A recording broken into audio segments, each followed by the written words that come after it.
exclusive insight into the world of Badger athletics, this is Wisconsin Huddle.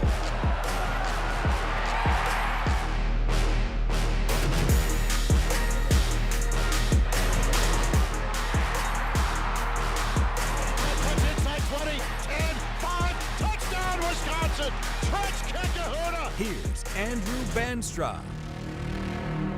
Welcome into Cousins Subs right here next to UW-Madison's campus. I'm Andrew Banstra with WISC TV. Thrilled to be joined by Kirsten Simms, a two-time national champion for Wisconsin women's hockey. Kirsten, thank you so much for taking the time to join us tonight. Yeah, thanks for having me. I'm super excited. Absolutely, and this is the Wisconsin Huddle, where, as always, we start with a game we like to call Two Truths and a Lie, or in this case, 2 goals and a whiff. So Kirsten is going to pretend like all 3 of these things are true, but you guys aren't going to know which one is the lie. So we'll start here. Michigan, of course, a very good state when it comes to hockey, but you didn't always grow up dreaming of being a Spartan or even a Wolverine. You grew up dreaming of coming here to Wisconsin. Yeah, no, 100%. I mean, that was my dream school since I was a kid, so. The second truth, because all 3 of these things, of course, are true, is that we know you do well on the ice, and that doesn't just come to hockey. It also happens in curling. You were a bit of a curling legend growing up, right? Oh, yeah. I mean, that's something you try and get into, and Michigan's such a winter state, too, so I think it helps with the game of hockey as well. And it's an absolutely thrilling sport. The puck and the ice, they just translate so well to each other. The third of our truths, we mentioned that you're a 2-time national champion. Well, in each of those national title games, Kirsten scored a game-winning goal. Mind you, she's only played in a couple of years here at Wisconsin, 2 of those being national titles. And of course, she scored the game winner in each of those. Yeah, no, it's pretty incredible, and I think it's a testament to the teams I've been on too. So, I mean, I think telltale is just how good the program's been since I've been here. So either that is the lie, or she is as humble as we would imagine. So the test is going to be for you in our live audience, and you at home, which one of those is the lie? Michigan, we hear. You are from Michigan, right? I am from Michigan, okay, yes. We can confirm that. There's absolutely no question about that. So is it the game-winning goals, or is it the fact that you were a curler?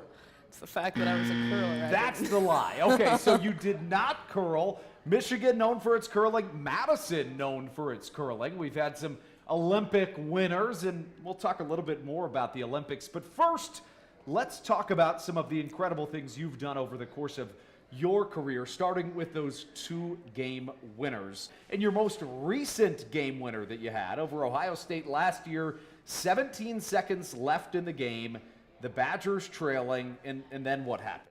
We were down, I think it was, 3-2 with 18.9 seconds left. And to be exact. Yeah, to be exact. I got that too exact. So, and then one of their players covered the puck in the crease, and so we ended up getting rewarded a penalty shot. And at that point in time, it's like the whole famous coach doing the who wants it thing, and my arm went up. And then obviously the overtime one, that one was a little bit more of a blackout, but the one that really sits with me is the penalty shot, just because of how much our team came together as a group in that moment, and I think it just showed what we had as a group throughout the entire season. Obviously, Wisconsin is just chock full of incredible players. Patty Kazmaier Award winner right next to you, and your teammates are saying it should be you, and you raised your hand. It was that simple, right? Yeah, I can't say it was that simple, but I mean, I definitely, obviously, we have so many talented players that could have scored in that moment. Like through our entire roster, it could have been them, but the girls know that I love that kind of stuff, and I have fun doing that kind of stuff when we're just at practice. So they're like, this is what you're made for, this is your thing, and this is where you thrive. So. And needless to say, Kirsten scored on the penalty shot, and then in overtime scored the game winner. That is stuff of legends, and that's just one of many chapters in a legendary career that is still going at Wisconsin. We'll dive more into that when we come back to the Wisconsin Huddle. Welcome back into Cousins Subs right here in Madison.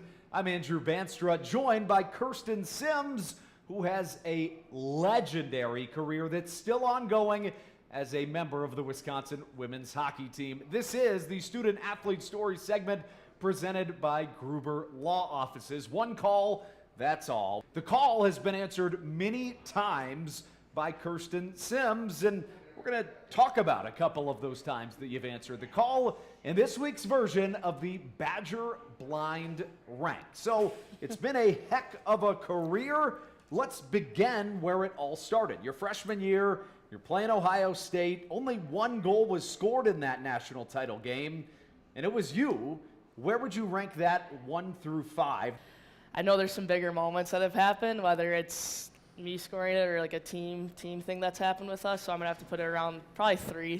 Let's go next to the fact that you scored a game winner in overtime in the 2024 Worlds. It wasn't a championship game. You've done that many times, but it was against Canada, and that's a pretty big rivalry, USA and Canada. Where would you rank that? Yeah, that one's pretty special. I mean, obviously it's super cool because that was my first World Championship too with USA, and then my first time playing Canada in a World Championship, and so when I got that opportunity as the new player on the team and stuff to get to go out there in overtime and then you finish it like that too, I mean, obviously it was pretty special. So I'll put that too, but I still know what's above that one. So let's just get it out of the way. As a junior, you scored a game-tying goal in the national title game, and then you scored the game winner in overtime.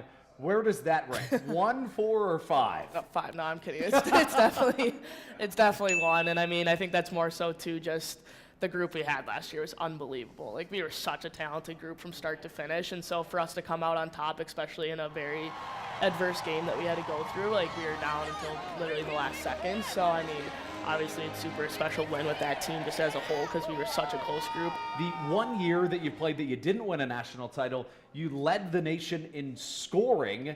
I mean, as a sophomore, that's just absolutely incredible. All right, I'm going to have to probably put that one 5 just because we didn't come out on top that year, so I think that's the biggest thing. But and we haven't mentioned the fact that Kirsten is an Olympian coming up this year. In less than a month, Team USA will play in Italy in the Olympics. Where would you rank that? And you've only got 4 left. I guess the better question is, would you have had it in a different spot given another opportunity? I mean, yeah, I think I'd have to have that. 1 and 2 are interchangeable. I mean, that's, like I said, with Wisconsin, obviously that national championship was the most special thing that's happened to me, and I think about it all the time, and it's my motivation this year with the group to get another one and all those things. But then as a personal dream and goal, I mean, that's something I've been dreaming of since I was a kid, since I was literally put on skates, was to do the things that are coming this way and stuff and be able to go to the Olympics. She's done incredible things on the ice, but that Olympic stuff, we've got to talk about that a little bit more. We'll do that when we come back. You're watching Wisconsin Huddle.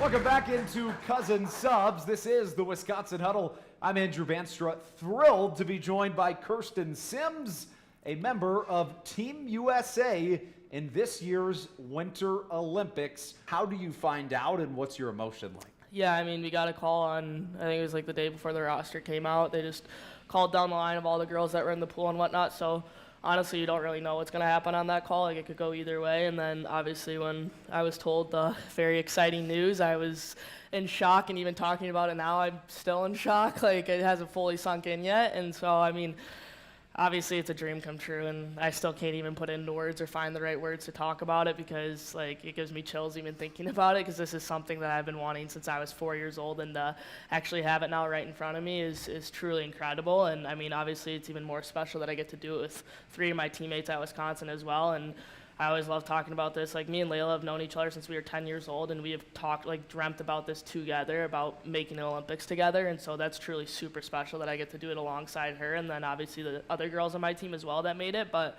like I said, it's a surreal feeling, and I was literally shaking after the call when I called my parents, and I remember just being emotional and just so excited, and was literally like, I'm going to the Olympics. Like, saying that to my parents was honestly the coolest moment ever, because you dream of that as a kid, and then when it's your reality, it's truly incredible. What does this process look like? So have you guys worked together as a team just as the Olympic roster? Obviously, you've done many things with Team USA on the world's level, and then we'll get into kind of what it looks like for the end of the Wisconsin season. But are you in communication with them? Have you met as a roster, or does that not happen until you get to Italy? Yeah, so we've had a few camps since start of August, which has just had a player pool of, it was like 30 girls. And so obviously 23 go to the Olympics, but it started with 30, and we were with each other for a week in August, a week in September, October, November, and December. It's been obviously a lot and a lot of stress, but it's been super fun at the same time, because I always say this too, like, I love hockey, so if you get to put hockey that much in front of me, I mean, I'll do it every single day if you ask me to. So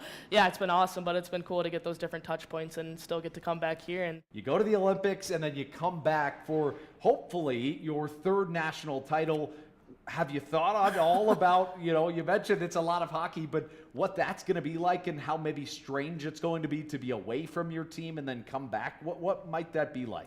Yeah, it's definitely going to be different, but I mean, I think we have such a great roster and so much depth on our roster that you're not even going to notice. Like, I mean, we're so talented again this year, and there's just depth through each line, each D pair, goalies, whatnot. So, I mean, they're going to be incredible, and yeah, it's going to be different. It's going to be fun to watch them too while we're there and stuff, and keeping up with that. But then also, like you said, when we get back, it's time to go to work again and time to go for that back-to-back. The togetherness of this Wisconsin women's hockey team is something that does not need to be questioned, whether they're in Italy for the Olympics or here in Madison. But we're going to put Kirsten's knowledge of her teammates to a whole different test when we come back to the Wisconsin Huddle.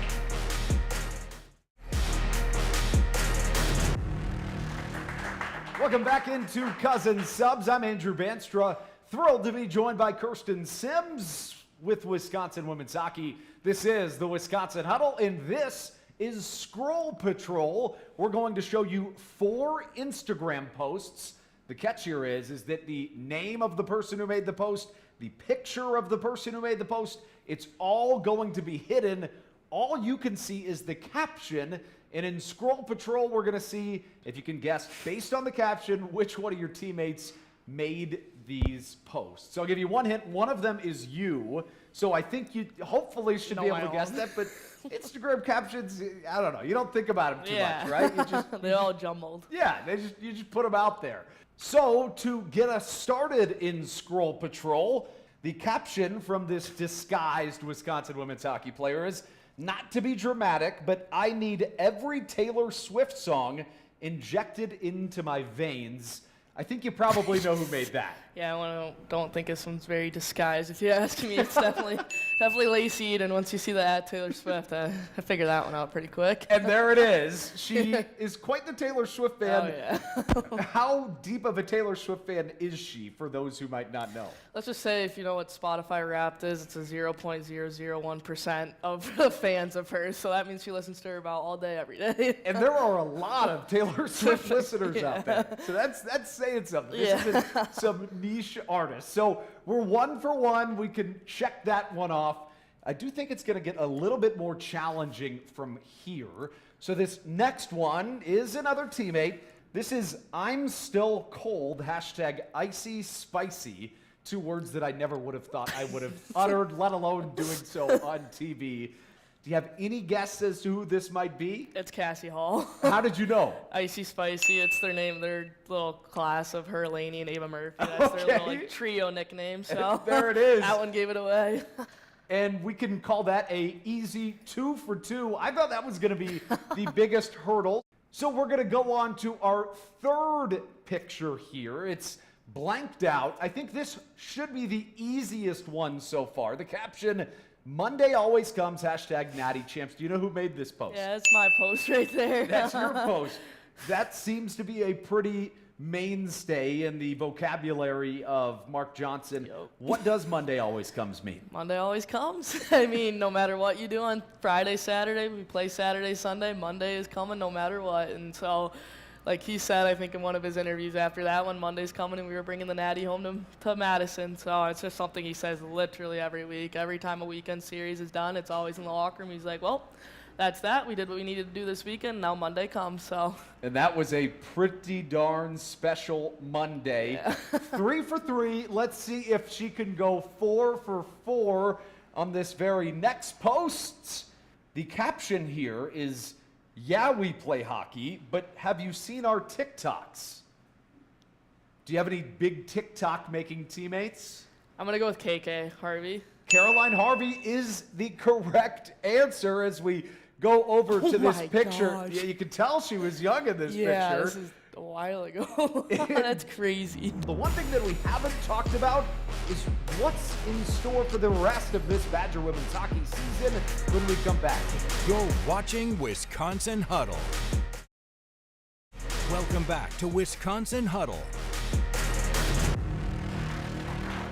Welcome back into Cousin Subs right on the corner of Park and Regent here in Madison. I'm Andrew Vanstra. This is the Wisconsin Huddle. Thrilled to be joined by Kirsten Simms, who is in search of a back-to-back national title bid with her Wisconsin Badgers.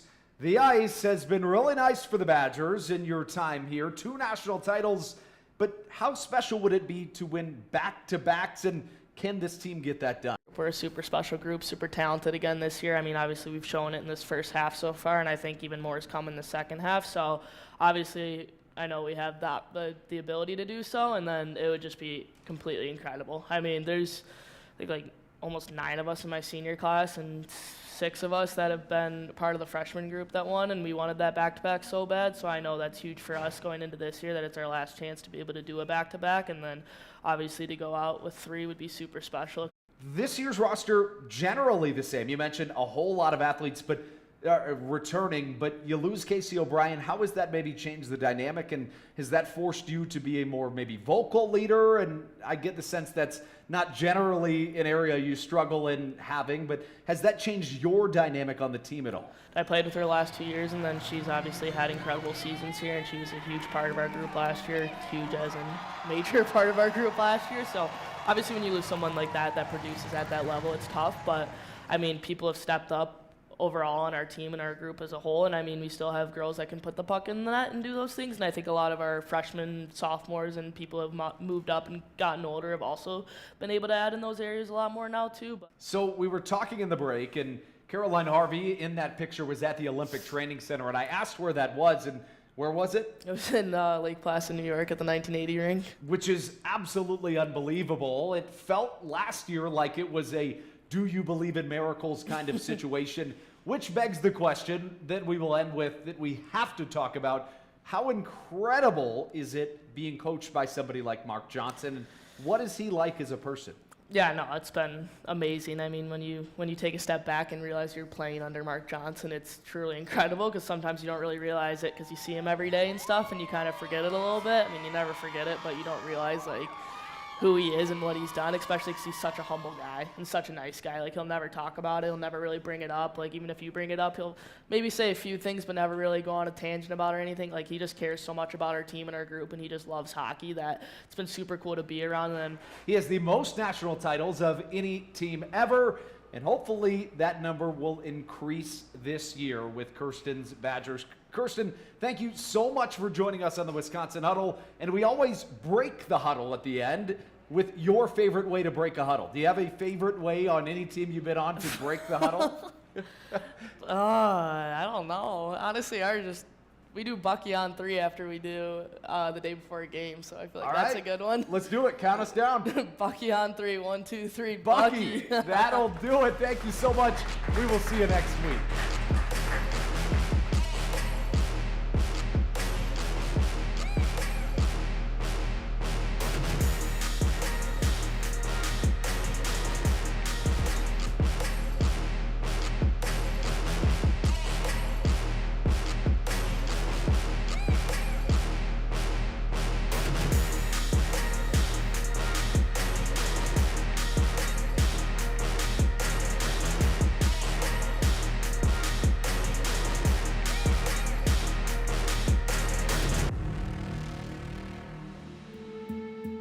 I'm a first man. Oh, bye.